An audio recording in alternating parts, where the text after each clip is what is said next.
Bonjour mes chers élèves, donc aujourd'hui on va aborder la deuxième partie du chapitre des ordures ménagères issues de l'utilisation des matières organiques et inorganiques qui s'inscrit dans l'unité 3, utilisation des matières organiques et inorganiques dédiée au deuxième bac physique et chimique.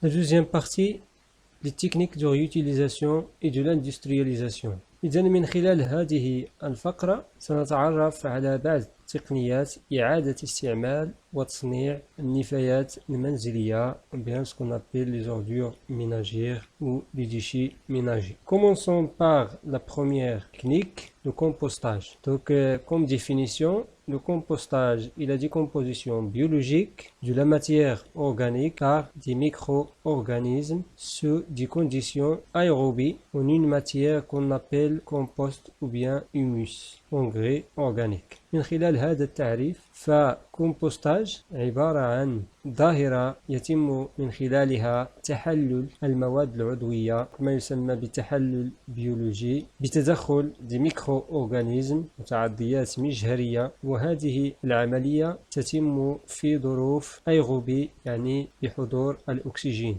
بمعنى أن هذه المتعديات المجهرية تستعمل الأكسجين من أجل تحليل المادة العضوية الموجودة في هذه النفايات، وبالتالي كنتيجة نحصل على ما يسمى كومبوست ou bien l'humus. Donc نتحدث هنا عن الجبال العضوي، donc السماد العضوي, les engrais organiques. À travers ce schéma, on a les éléments nécessaires pour cette opération. Donc on parle des matières premières, donc المواد الأولية التي يجب توفرها لحدوث هذه العملية اللي هي le compostage. Donc la matière première فيها ce qu'on appelle fumier brut, litière, résidus d'aliments, éléments nutritifs, carbone, l'azote, l'eau et le sol. Donc كل ما هو بقايا الحيوانات خاصة الماشية، ثم الليتيير يعني الجزء العلوي للتربة حيث تتواجد المواد العضوية كذلك وبعض الكائنات التي تعيش على التربة، ثم بقايا المواد الغذائية، ثم جميع العناصر المغذية التي تتواجد يعني في المواد المطروحة في هذه النفايات، ثم عنصر الكربون كذلك موجود في النفايات بكثرة، ثم الازوت، الماء نحتاج إلى الماء كذلك، ثم بطبيعة الحال نتحدث عن التربة مكان يعني حدوث هذه العملية ديال لو كومبوستاج. دوك بعد توفر هذه العناصر الأولية la matière première، دوك بحضور الأكسجين اللي هو عنصر ضروري بكون أن المتعديات المجهرية تحتاج إلى الأكسجين للقيام بعملية تحليل المادة العضوية الموجودة في هذه النفايات. دوك من بين نتائج هذه العملية هناك إنتاج للماء، تحرير الماء، ثم كذلك ارتفاع الحرارة، ثم مجموعة من الغازات التي يتم طرحها في الهواء، ثم كنتيجة بطبيعة الحال كنحصل على كومبوست ميور، يعني أن الذبال الذي نحصل عليه نتحدث عن كونه يعني وصل على ماتوريتي ديالو، يعني أصبح جاهز للاستعمال. C'est un mélange homogène de matière organique décomposée، donc فهو يتكون من مادة عضوية يعني محللة، de minéraux كذلك مواد معدنية، وكذلك ميكرو أورغانيزم ayant subi une réduction de volume, de poids et de teneur en eau. دوك هذه المواد فهي ضرورية ومهمة بالنسبة للتربة، فتستعمل في الميدان الفلاحي لتخصيب التربة. دونك نتحدث عن la fertilité du sol en utilisant هذا الهيوموس أو لا compost. Donc toujours avec la technique de compostage. Le compostage comporte deux phases importantes. Donc عندنا جوج ديال المراحل الأساسية في هذا الكومبوستاج. قلنا ce qu'on appelle la phase de décomposition حيث تتم عمليات تحليل المواد العضوية، كتسمى كذلك فاز أكتيف الذي يعرف نشاط مهم من طرف المتعديات المجهرية إلى هذه المرحلة. ثم عندنا مرحلة ديال لا ماتوراسيون، النضج والحصول على الذبال أو لا لوموس. في لافاز الأولى قلنا لا dégradation de la matière organique par des micro-organismes aérobés qui consomment de l'oxygène. Pendant cette phase, la température monte progressivement et plusieurs populations de micro-organismes se succèdent selon leur capacité à supporter la chaleur. Donc on parle des organismes mésophiles au-dessous de 40 degrés et thermophiles entre 40 et 70 degrés. Donc خلال هذه المرحلة الأولى تحدث كما قلنا لا ديكومبوزيسيون أو لا ديغراداسيون، حيث يتم إذن تحليل المادة العضوية بتدخل الميكرو أورغانيزم أيروبي كما قلنا، حيث تحتاج إلى الأكسجين خلال هذه العملية ديال التحلل أو تحليل المادة العضوية. قلنا أن خلال هذه العملية يتم إنتاج حرارة، وبالتالي ترتفع حرارة بشكل تدريجي، ومن هنا تختلف نوع المتعديات المجهرية التي تتدخل حسب درجة الحرارة وحسب إمكانية تحملها لهذه الحرارة. دوك في البداية نتحدث عن متعديات ميزوفيل، كتسمى ديزورغانيزم ميزوفيل يعني أنها تتحمل حرارة أقل من 40 دغري سلسيوس. ثم التيرمو نسبة الحرارة تيرموفيل يعني أنها متعديات تتحمل درجة حرارة أكبر تفوق 40 degrés Celsius. ثم المرحلة الثانية phase de maturation. La maturation correspond à la conversion de la matière organique en humus, une matière résistante à la décomposition bactérienne. Donc خلال هذه المرحلة الثانية نتحدث عن عملية النضج والحصول على الجبال أو لا سكون أبيل لوموس. خلال هذه العملية تتحول هذه المادة العضوية إلى الجبال، بمعنى أن الجبال لوموس عبارة عن مادة عضوية مختلطة بمادة معدنية، وهي مادة غير قابلة للتحلل، خاصة إذا هنا تحلل بواسطة هاد لي زورغانيزم لي بكتيري ولا لي شامبينيون وجميع لي ميكرو أورغانيزم اللي يمكن تدخل في هذه عملية تحليل المادة العضوية. هذه الوثيقة تلخص هاتين المرحلتين. دوك قلنا في البداية عندنا لي ديشي أورغانيك، نفايات غنية بمواد عضوية. في المرحلة الأولى تتعرض لعملية لا ديكومبوزيسيون، عملية التحلل بتدخل الميكرو أورغانيزم كما قلنا. نحتاج إلى الهواء حيث ثنائي الأكسجين، ثم كنتيجة يتم طرح ثاني أكسيد الكربون والماء كما رأينا سابقا. Donc خلال هذه المرحلة عندنا biodégradation de 30 à 40% de la masse du déchet، إذن يتم تحلل النفايات المستعملة في هذه العملية بنسبة 30 حتى 40% خلال هذه العملية ديال لا ديكومبوزيسيون. إليفاسيون دو لا تمبيراتور، دونك الحرارة ترتفع كما قلنا بشكل تدريجي، وتتغير الكائنات المتعدية المتدخلة في عملية التحلل مع ازدياد الحرارة، حيث قلنا أن كل متعدي مجهري له درجة تحمل حرارة معينة. ثم تستغرق دو كيلك جور à un mois، دونك على أقصى تقدير شهر واحد كافي لهذه المرحلة الأولى فاز دو ديكومبوزيسيون. ثم المرحلة الثانية فاز دو ماتوراسيون كما شفنا، نفس الشيء نحتاج إلى الأكسجين، يتم خلالها إنتاج ثاني أكسيد الكربون والماء كذلك. Donc biotransformation de la matière organique résiduelle, production de l'humus de 1 à 3 mois.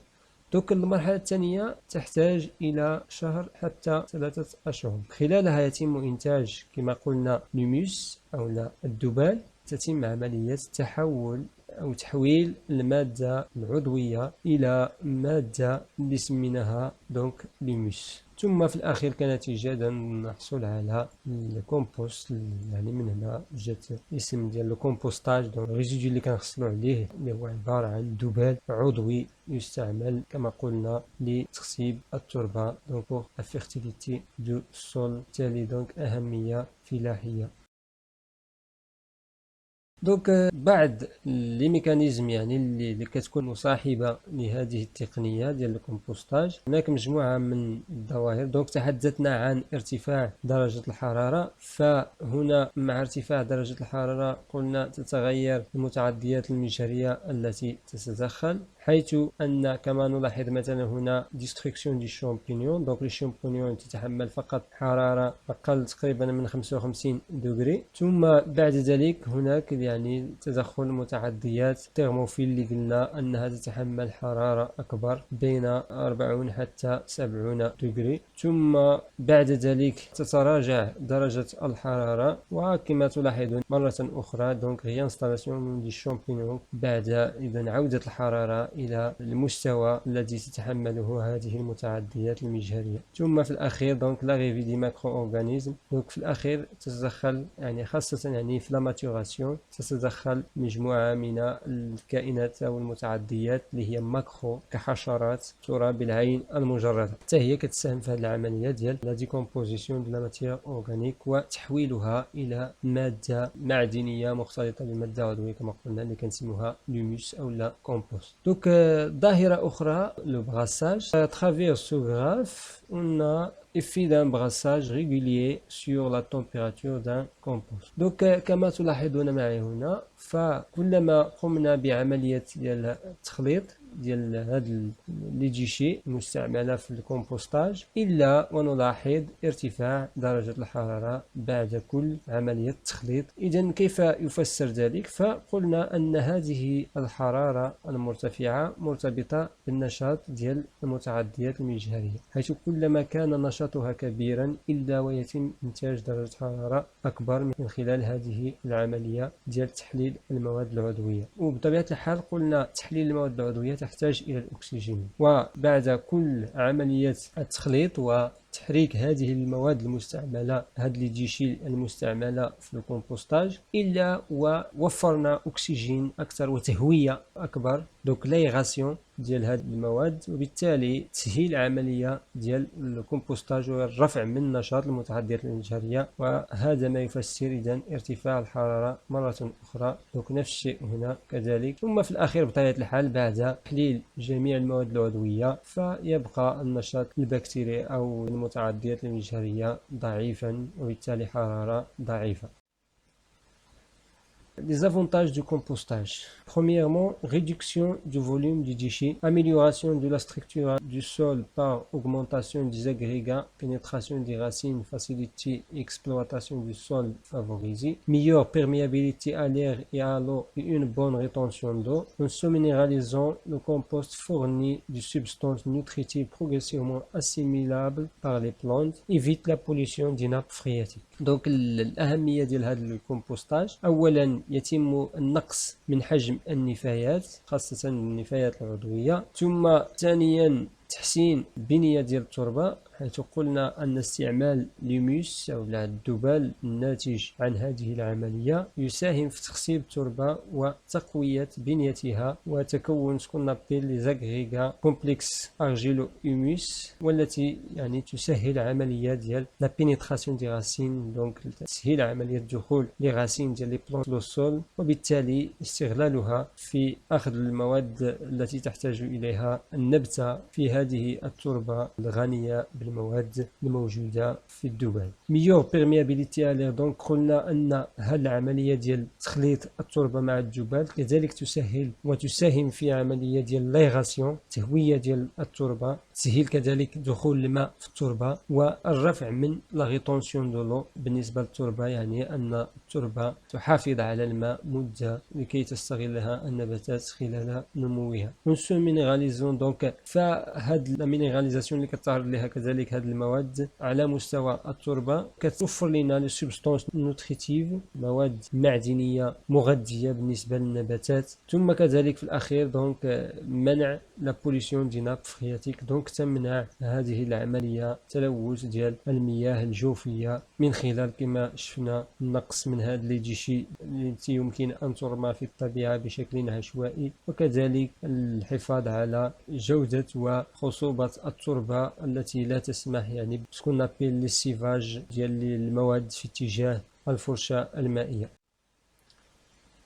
Deuxièmement, production du biogaz. Donc la technique de production du biogaz, méthanisation, est un processus de décomposition des matières organiques en milieu anaérobie. Donc هذه المرة واحد الوسط اللي هو لا هوائي، à l'aide de bactéries méthanogènes اللي كتسمى Bacterium qui produisent donc gaz الميثان CH4. donc إلا لاحظتوا معايا هذه العملية فهي تشبه العملية السابقة ديال الكومبوستاج، لكن الفرق أنها تتم في واحد الوسط اللي هو لا هوائي دونك دون حضور الأكسجين. دونك تحليل المواد العضوية دون حضور الأكسجين بواحد المتعديات المجهرية اللي هي هذه المرة واحد النوع ديال البكتيري اللي كتسمى ميثانو بكتيريوم، باعتبار أنها تنتج الميثان من خلال عملية الفيرمونتاسيون اللي كدير خلال تحليل هذه المواد العضوية في واحد الوسط اللي قلنا لا هوائي. النتيجة دونك CH4 الغاز الميثان en conditions anaérobies donne des digesteurs issus l'action des bactéries productrices de méthane appelées Methanobaktérium.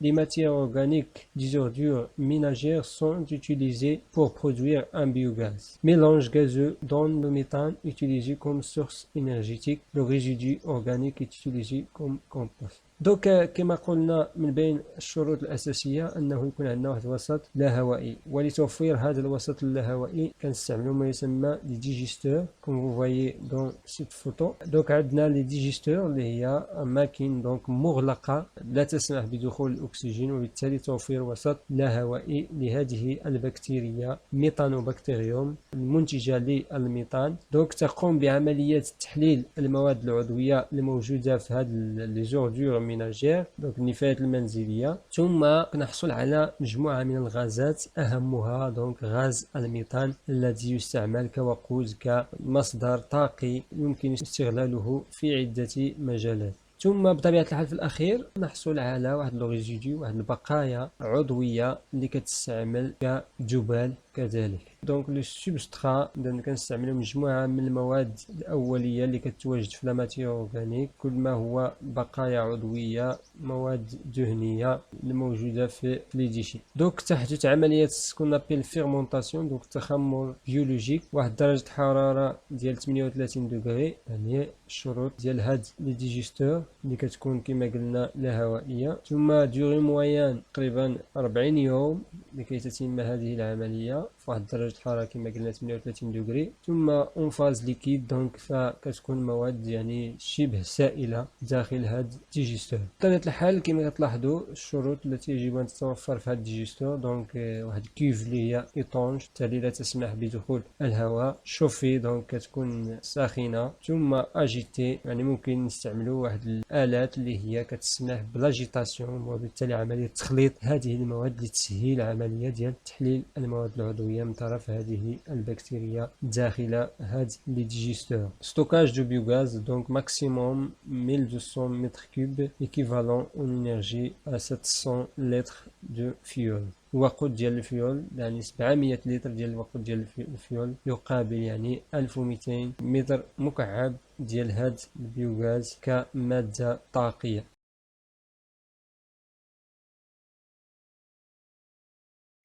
N'oubliez pas de liker, partager et surtout d'abonner. À bientôt.